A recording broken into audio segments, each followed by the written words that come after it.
Bienvenue à cette analyse approfondie. Aujourd'hui, on s'attaque à une énigme assez précise tirée du livre de l'Apocalypse, et on va se baser uniquement sur les documents qu'on a devant nous. Mais alors quand exactement se termine le processus de scellement des 144 000? Alors, le point de départ, on le trouve dans Apocalypse 7, ça c'est assez clair. Ça commence pendant les événements qui sont liés à l'ouverture du sixième sceau. On a cette image assez forte de quatre anges qui retiennent les quatre vents de la terre, justement pour que ce scellement puisse se faire. Mais voilà le nœud du problème. La fin de ce scellement. Là, c'est, comment dire, beaucoup moins évident et les interprétations, elles divergent. On va partir du principe, comme le suggèrent nos sources, que les 144 000 du chapitre 7 et ceux du chapitre 14, ce sont bien les mêmes personnes. Notre but, c'est donc de démêler un peu les différentes chronologies possibles proposées dans ces textes. Quand est-ce que ce marquage, ce scellement crucial, s'arrête? On va vraiment se focaliser juste sur le timing, pas sur tous les autres événements autour. Alors, allons-y, creusons ça. Absolument. Et juste avant de regarder les différentes options pour la fin du scellement, il y a une distinction qui est vraiment fondamentale, soulevée dans les sources d'ailleurs, et qu'il faut absolument saisir. Ça concerne deux groupes d'anges qu'on pourrait confondre facilement. Ceux qui retiennent les 80 dans Apocalypse 7, et puis les quatre anges liés près de l'Euphrate qu'on trouve dans Apocalypse 9. Savoir si ce sont les mêmes anges ou pas, eh bien ça change radicalement la donne pour notre question de timing. Ah oui, intéressant ça comme point de départ. Donc, l'identité de ces anges, c'est un peu la clé de voûte, quoi. C'est exactement ça. Les documents qu'on étudie, ils articulent vraiment deux grandes hypothèses autour de cette distinction. Alors d'un côté, on a ce qu'on peut appeler l'hypothèse A. C'est la base pour les vues 2 et 3 qu'on verra tout à l'heure. Elle dit quoi? Elle dit que ces anges sont les mêmes. Et dans cette perspective, les quatre vents qu'ils retiennent, ils seraient liés d'une manière ou d'une autre à l'apparition de la bête, celle qui est décrite plus loin. Le mal qu'on leur demande de ne pas faire à la terre et la mer en attendant que le scellement finisse, c'est Apocalypse 7, verset 3. Ce serait pas une destruction physique littérale, mais ça symboliserait plutôt l'émergence de cette puissance hostile. Si on part de là, logiquement, le scellement pourrait continuer après l'ouverture du septième sceau, et même pendant que les premières trompettes sonnent. Et puis de l'autre côté, on a l'hypothèse B, qui, elle, soutient les vues 1 et 4. Là, on affirme que ces anges sont différents. Les 4 vents d'Apocalypse 7, eux, seraient bien responsables de dommages physiques, l'utéro sur la terre, la mer, les arbres, tout ça. Et les quatre anges de l'Euphrate d'Apocalypse 9, eux, seraient spécifiquement liés à la libération de forces qui mène à l'apparition de la bête. Si cette hypothèse B est la bonne, alors là, le scellement des 144 000 doit, mais vraiment doit, être terminé avant que le septième sceau soit ouvert et que les premières trompettes, celles qui font justement des dégâts physiques sur terre, mer, arbres, commencent à sonner. Sinon, l'ordre de retenir les vents jusqu'à ce que le scellement soit fini, ça n'aurait plus vraiment de sens, tu vois. Je vois, je vois. Une seule question d'identité d'ange, mais des conséquences énormes sur toute la chronologie. C'est fou comme un détail peut tout réorienter. Bon alors, explorons la première vue spécifique, celle qui découle de l'hypothèse B, donc où les anges sont différents. Vue 1. Le scellement se termine avant la cinquième trompette. Alors cette perspective, elle vient des textes, elle s'appuie sur ce qui se passe à la cinquième trompette, dans Apocalypse 9. On a ces créatures, un peu comme des sauterelles, qui reçoivent un ordre très très précis, tourmenter uniquement les humains qui n'ont pas le sceau de Dieu sur le front. L'argument ici, il est assez simple finalement. Si on peut faire une distinction aussi nette à ce moment-là, ça semble logique de penser que le groupe décellé est déjà au complet. Le processus doit être fini pour que cet ordre soit applicable, quoi. C'est tout à fait ça. Les sources elles-mêmes reconnaissent qu'on pourrait objecter, hein. Est-ce que l'instruction veut dire ceux qui, au moment précis où le fléau frappe, ne sont pas encore scellés? Ou alors, est-ce qu'on pourrait imaginer que ceux qui sont destinés au sceau sont protégés autrement avant même de le recevoir? Bon, toutefois, comme le soulignent bien les documents, l'interprétation la plus, disons, naturelle, la plus directe du texte, elle suggère que le compte des 144 000 est bouclé avant que ces fameuses sauterelles entrent en scène. C'est comme une condition nécessaire pour pouvoir faire cette séparation nette entre ceux qui souffrent et ceux qui sont épargnés. Donc cette vue, elle est tout à fait cohérente avec l'hypothèse B, les anges des vents et ceux de l'Euphrate. Ce sont deux groupes bien distants. D'accord. Si cette vue est correcte, ça voudrait dire que les 144 000 sont déjà mis à part, déjà protégés, avant même que les fléaux les plus ciblés des trompettes ne se déchaînent vraiment. Donc, pour résumer cette première vue, le critère clé, c'est la distinction faite à la 5e trompette, et ça impose que le scellement soit fini avant ce moment-là. Bon, passons maintenant à la deuxième interprétation. Là, on change complètement de base, on adopte l'hypothèse A. Les anges sont les mêmes. Oui, et ça nous mène forcément à une chronologie différente. Vue 2. Le scellement se termine avant la 6e trompette. Cette option, elle propose que le scellement puisse continuer pendant le fléau des sauterelles de la 5e trompette, mais qu'ils doivent absolument s'arrêter juste avant que la 6e trompette ne retentisse. Alors, pourquoi? Eh bien parce que cette vue identifie les 4 vents d'Apocalypse 7 aux 4 anges de l'Euphrate d'Apocalypse 9. Le raisonnement tel qu'il est exposé dans nos sources, c'est celui-ci. Apocalypse 7, verset 3, dit clairement que ces anges, donc les 4 vents anges de l'Euphrate, sont retenus jusqu'à ce que le scellement soit terminé. D'accord? Or, Apocalypse 9, verset 14-15, nous dit que ces mêmes anges sont libérés précisément au moment de la 6e trompette. Donc, la conclusion logique, si ce sont bien les mêmes anges, c'est que le scellement doit finir juste avant ce moment de libération. Le processus se déroulerait donc pendant que les sauterelles de la 5e trompette sont déjà en l'action. D'accord, oui, la logique se tient, si on accepte cette identité des anges. Mais les documents eux-mêmes, ils soulèvent une objection assez importante, non? Comment est-ce que les sauterelles peuvent obéir à l'ordre de ne nuire qu'à ceux qui n'ont pas le sceau si le groupe des scellés est encore en train de se former pendant leur attaque? Ça semble créer une contradiction directe avec l'instruction divine donnée à ces créatures. Faudrait imaginer une sorte de mise à jour en temps réel de la liste des intouchables, ça paraît un peu compliqué, non? C'est exactement ça, c'est le point faible qui est soulevé. Comment est-ce qu'on opère cette distinction parfaite si la liste des scellés n'est pas finalisée? C'est la tension principale de cette deuxième vue, oui. Donc, en résumé pour cette vue 2, elle connecte la fin du scellement à la libération des anges de l'Euphrate à la 6e trompette, mais elle bute sur ce problème de la distinction à la 5e trompette. C'est intéressant. Et la troisième vue, qui est apparemment une sorte de prolongement de celle-ci. C'est ça, vue 3, 6. Le scellement se termine juste avant l'apparition des bêtes, et ça interviendrait après le début de la 6e trompette. Cette interprétation, elle pousse le curseur encore un peu plus loin. Elle conserve l'hypothèse A, les anges sont identiques, et elle suggère que le scellement continue non seulement pendant la 5e trompette, mais aussi pendant une partie des événements qui sont déclenchés par la 6e trompette.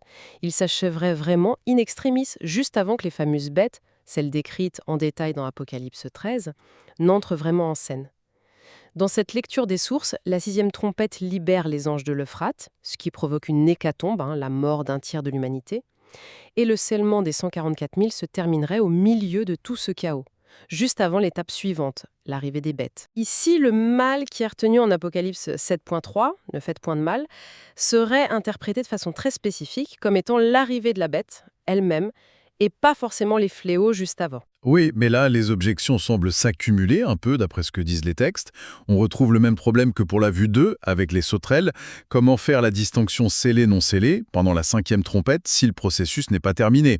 Mais il y a une autre difficulté propre à cette vue, j'ai l'impression. L'ordre en Apocalypse 7.3, c'est de retenir les vents jusqu'à ce que le scellement soit fini. Si la libération de ces anges à la 6e trompette, celle qui cause la mort du tiers des hommes, marque la fin de cette période de retenue, comment est-ce que le scellement pourrait continuer après qu'ils étaient relâchés et que le mal, ou au moins une partie du mal, ait commencé? Ça a l'air de violer la condition qui était posée au départ, non? C'est une excellente façon de formuler l'objection principale, oui. La vue 3 est obligée de postuler que le mal qui est spécifiquement retenu, c'est uniquement l'apparition des bêtes, et que la mort du tiers de l'humanité causée par les anges libérés, ça ne fait pas partie de ce mal retenu.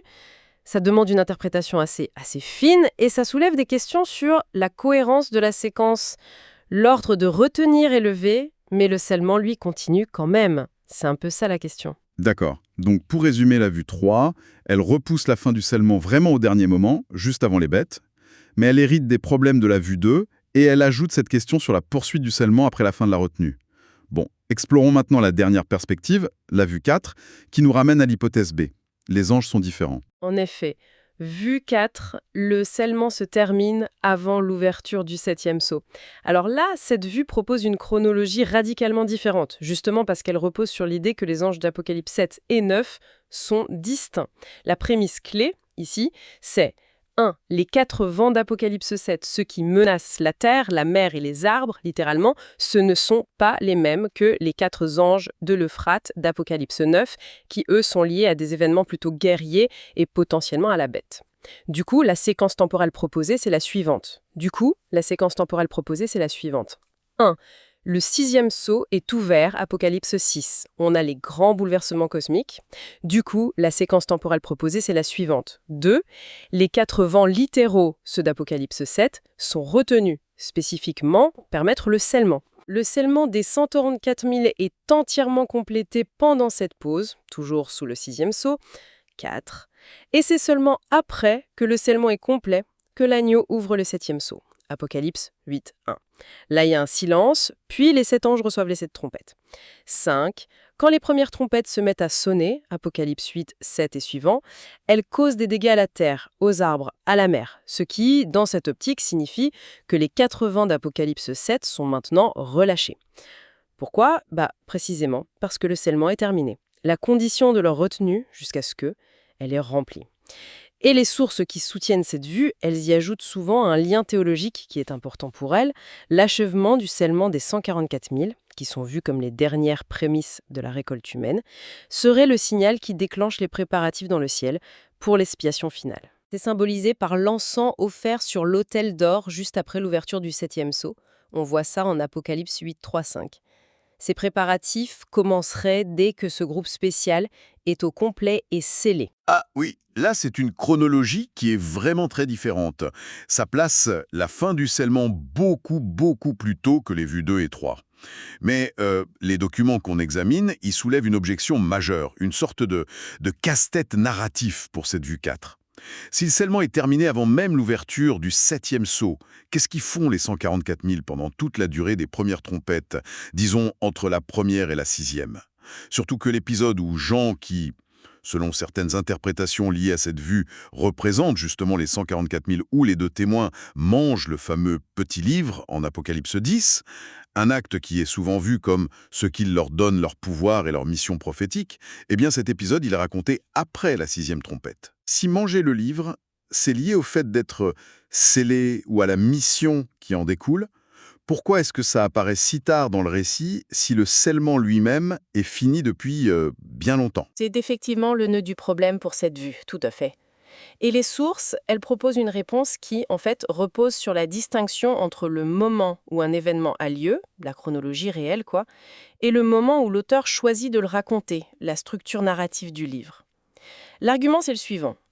L'acte effectif du scellement, ou manger le livre, si on accepte cette équivalence qui est proposée dans certaines sources, se déroule bien pendant la période du 6e sceau, donc avant le 7e. Par contre, la description de Jean qui mange le livre en Apocalypse 10, elle est placée là, délibérément, juste avant le chapitre 11 qui détaille la mission prophétique des 2 témoins, pour une raison thématique. Ça sert d'introduction directe à la mission spécifique de ces témoins, qui sont souvent identifiés aux 144 000, et qui dure 1260 jours. Or, cette période correspond généralement au règne de la bête, qui commence justement après les événements de la 6e trompette. Donc, si tu veux, l'auteur décrirait le mandat, manger le livre, juste avant de décrire l'action principale, la prophétie contre la bête. Le scellement en lui-même, la qualification pour cette mission, serait déjà acquis depuis bien avant. D'accord. Donc ce serait un choix narratif, une sorte d'effet de style et pas un indicateur chronologique strict pour l'acte de manger le livre lui-même. Précisément, c'est ça l'idée. Et pour répondre à la question de ce que font les 144 000 pendant cet intervalle entre le 7e sceau et la fin de la 6e trompette, eh bien les sources suggèrent qu'étant déjà scellés, déjà protégés, ils pourraient être engagés dans une phase, disons, d'enseignement, d'approfondissement du message qu'ils ont reçu, le contenu du petit livre ou de l'Apocalypse elle-même, se préparant comme ça pour leur témoignage public, majeur et conflictuel qui, lui, aura lieu pendant le règne de la bête. Et pour appuyer cette lecture narrative, les documents mentionnent parfois une sorte de structure de répétition dans l'Apocalypse.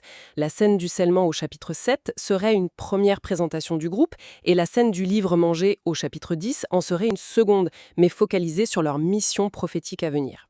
C'est un peu comme un zoom ou une récapitulation thématique avant d'entrer dans le vif du sujet de leur témoignage. Bon, après, d'autres parallèles plus complexes sont parfois évoqués dans les sources pour montrer la cohérence interne de cette vue, mais l'essentiel, c'est vraiment cette distinction entre le temps de l'histoire et le temps du récit. Très bien, très clair. Donc, si je résume la vue 4, elle propose une fin très précoce du scellement, avant le 7e sceau, et elle base ça sur la distinction des anges, et elle explique le placement tardif de la scène du petit livre par des raisons de structure narrative et non pas chronologique. Bon, on a donc fait le tour de 4 interprétations assez distinctes, toutes issues des documents qu'on avait, sur le moment précis où se termine le scellement des 144 000. Le pivot de tout ça, ça semble vraiment être cette question initiale. Les anges des vents d'Apocalypse 7 sont-ils, oui ou non, les mêmes que ceux de l'Euphrate en Apocalypse 9? Et est-ce que le mal qu'ils retiennent est physique ou symbolique? Parce que selon la réponse qu'on donne, eh bien on aboutit à des conclusions temporelles très très différentes. Avant la 5e trompette, avant la 6e, juste avant les bêtes, ou même bien avant tout ça, avant le 7e sceau. Chaque perspective essaye de construire une logique cohérente à partir des textes, c'est certain. Mais elles ne peuvent pas toutes avoir raison sur le timing final. Exactement. Et peut-être pour lancer une dernière piste de réflexion, en s'inspirant notamment des implications de la vue 4, celle qu'on vient d'explorer, si on accepte cette idée d'un scellement qui est achevé très tôt, donc avant même le 7e sceau, et que la mission prophétique la plus visible des 144 000 contre la bête ne commence que bien plus tard, après la 6e trompette, eh bien ça ouvre une question assez fascinante sur leur rôle pendant cet intervalle de temps. Les sources suggèrent l'enseignement, la préparation, on a dit, mais au-delà de ça, est-ce que leur simple existence en tant que groupe complet, scellé, protégé, au beau milieu des cataclysmes cosmiques et terrestres des premières trompettes, est-ce que cette présence, peut-être silencieuse mais divinement marquée, pourrait avoir une fonction, une signification ou un impact particulier en soi, avant même leur confrontation publique avec la bête? Quel est le poids de ce groupe qui est comme en attente, mais déjà constitué, au cœur même des jugements divins? C'est une interrogation qui découle un peu de cette analyse chronologique et qui, je trouve, invite à poursuivre la réflexion au-delà de ce que les textes disent explicitement.